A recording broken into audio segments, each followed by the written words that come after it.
Xidmətinizdə bir dənə pizza, sup və nuşabə idi. 15 milyon. Nə xəbər?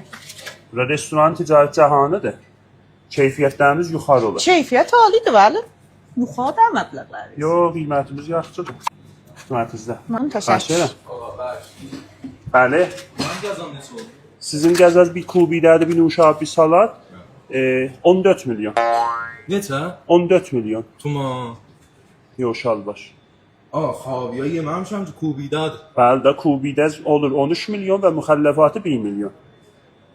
Mən 14 tümən verəmməm, yoxumdur. Siz gələndə qiymət soruşmadınız? Yox. Ticarət cahanında budur qiymətlərimiz. Mən dədəm bilsə mən kubidə 10 tümən vermişəm, mənə kubidə elə. O öz təqsiriz. Müdiriyyət kimdir? Müdiriyyət bir dəqiqə əyləş. Burada siz varid olanda sizə menü verdilər və menüdə gördünüz ki 14 tümən kubidə olur. Mənə heç kim mənə vermədi. Mən deyim kubidə isə mənə verdilər. Bura müdiriyyəti mənə Bir dəqiqə icazə ver. Dur bir məxfi götürürüm.